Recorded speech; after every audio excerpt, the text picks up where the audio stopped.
नमस्कार सर्व मैत्रिणींचं पुन्हा एकदा नवीन व्हिडिओमध्ये स्वागत आहे। आज आपण 36 साईजचा कटोरी ब्लाउजचा पेपर कटिंग बघणार आहोत, जेणेकरून स्वतः तुम्हाला पॅटर्न तयार करता येतील आणि ऑनलाईन पॅटर्न तुम्हाला बनवण्याची गरज पडणार नाही। तर त्यासाठी आपल्याला साहित्य लागणार आहे स्केल, टेप, मार्कर पेन आणि कैची आणि पेपर घेतलेला आहे। मी ब्लाउजची तयार उंची टाकणार आहे 15 इंच, म्हणजे ब्लाउजची तयार उंची माझी 14 आहे, तर मी 1 इंच ॲड करून घेणार आहे।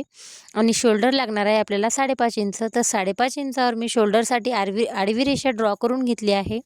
आणि मोंढ्यासाठी आपण साईजनुसार मोंढा घ्यावा लागतो। एक एक स्टेप लक्ष देऊन बघा, जर तुमची एकही स्टेप चुकली तर पूर्ण ब्लाउजची फिटिंगसुद्धा चुकू शकते। तर बघा, साईजनुसार मोंढा घ्यावा लागतो। तर 36 साईजच्या ब्लाउजला 6 इंचाचा मोंढा मी घेत आहे। तर 6 इंचावर मी मार्किंग करून घेतलेली आहे। आणि चेस्टचा आता चौथा भाग जो येतो तो 36 साईजचा चौथा भाग आहे 9 इंच, तर 9 इंचावर मी मार्किंग करणार आहे। तर बघू शकता, आडवी रेषा मी 36 साईजची ड्रॉ केलेली आहे आणि मोंढ्यासाठी चौकोन आखून घेतलेला आहे।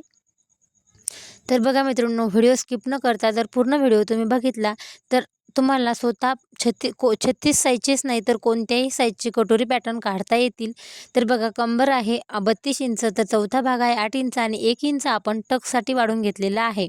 तुमची मनापासून शिकण्याची इच्छा असेल तर व्हिडिओ स्किप न करता व्हिडिओ पूर्ण बघा। 1.5 इंचाची मार्किंग करून फिटिंगसाठी मी 1.5 इंच मार्जिन ठेवलेली आहे आणि सरळ रेषा ड्रॉ करून घेतली आहे। तर फिटिंगसाठी मार्किंग केलेली आहे।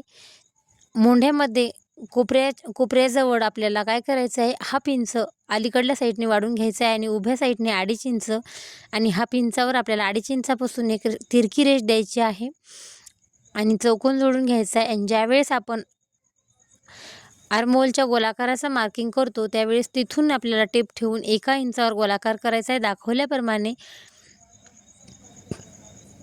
1 इंचावर मार्किंग केलेली आहे। मोंढ्यामध्ये 1/4 इंचावर परत एक मार्किंग करणार आहोत आपण आणि गोलाकार देणार आहोत। मार्किंग झाल्यावर आपल्याला आता गळ्याची मार्किंग करायची आहे। तर शोल्डर ठेवणार आहे मी 3 इंच आणि 2.5 इंच आपलं गळ्या रुंदी राहणार आहे। तर 2.5 इंचावर गळ्या ड्रॉ केलेला आहे। उंची गळ्याची घेतलेली आहे 6 इंच, समोरचा गळा 6 इंच आहे। 1/2 इंच क्रॉसमध्ये रेस टाकून गळ्याचा शेप दिला आहे। आता आपण बेल्टपट्टी काढणार आहोत। तर 2.5 इंचावर मी बेल्टसाठी मार्किंग केलेली आहे, म्हणजे क्रॉसपट्टी आपण खालच्या साईडने काढणार आहोत। तर 2.5 इंचावर मार्किंग करून एक सरळ रेषा 2.5 इंचाची आखून घेतली।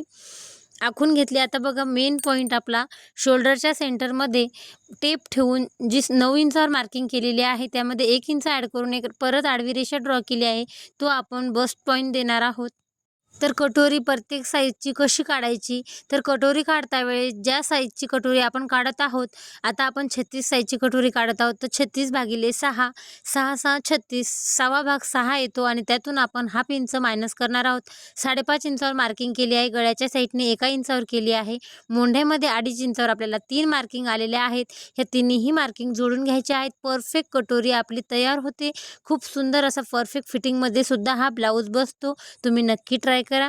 कटोरीच्या शेपपासून आपल्याला क्रॉसपट्टीचा आकार देऊन घ्यायचा आहे आणि फिटिंगच्या साईडने 1/2 इंच क्रॉसमध्ये जे घेतलेलं आहे ते आपण ना क्रॉसपट्टीमध्ये घेणार आहोत ना उभ्या पॅटर्नमध्ये, ते आपण कटिंग करून टाकणार आहोत। तर आता आपण क्रॉसपट्टी अगोदर कटिंग करून घेणार आहोत। क्रॉसपट्टी कटिंग झाल्यावर हे पार्ट बाजूला केल्यावर आपल्याला ही जी मिळालेली कटोरी आहे याच्यावरून आपल्याला परत कटोरी वाढून कशी घ्यायची हे तुम्हाला मी सविस्तर आणि डिटेलमध्ये सांगणार आहे। तर मिळालेल्या कटोरीवरून परफेक्ट कटोरी अजून तयार कशी करायची हे पुढच्या स्टेपमध्ये सांगणार आहे। व्हिडिओ स्किप करू नका, व्हिडिओ पूर्ण बघा आणि थोडा जरी व्हिडिओ युजफुल वाटला तर चॅनलला सबस्क्राईब करायला विसरू नका।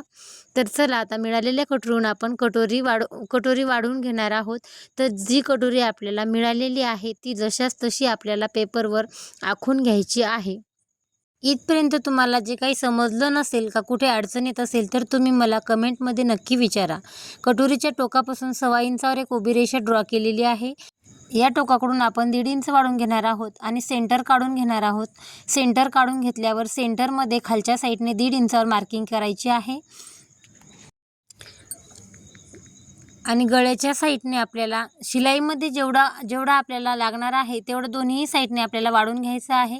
गळ्याच्या जोडण्याच्या साईडकडून सुद्धा आणि हुकपट्टीच्या साईडनं सुद्धा आपल्याला शिलाईत कापड लागणार आहे तितकं आपल्याला दोन्ही टोकाकडून वाढून घ्यायचं आहे। आणि हुकच्या टोकापासून आपल्याला खाली 5 इंचापर्यंतच कटोरीवर मार्किंग करायची आहे. उभी रेषा ड्रॉ करता वेळेस उंची आपली ही 5 इंचावर आली पाहिजे. तर बघा, ही एक स्टेप लक्षात घ्या. ही मार्किंग करता वेळेस गळ्याच्या टोकापासून तर 1.25 इंच आपण जे अंतर घेतलं होतं तिथून आपल्याला 5 इंचावर एक मार्किंग करायची आहे. उंची आपली फक्त 5 इंच यायला हवं आणि 5 इंच जिथून आलेलं आहे तिथं आपल्याला 1.5 इंचाच्या टोकाला जोडून द्यायचं आहे. खालच्या तिन्ही बाजू आपल्याला व्यवस्थित मार्किंग करून जोडून घ्यायच्या आहेत आणि गळ्याचं टोक ते 1.5 इंचाचं टोक आपल्याला व्यवस्थित गोलाकारामध्ये कटोरीचा शेप देत घ्यायचा आहे. तुम्ही बघू शकता, खूप सुंदर अशी परफेक्ट आपली कटोरी तयार झालेली आहे.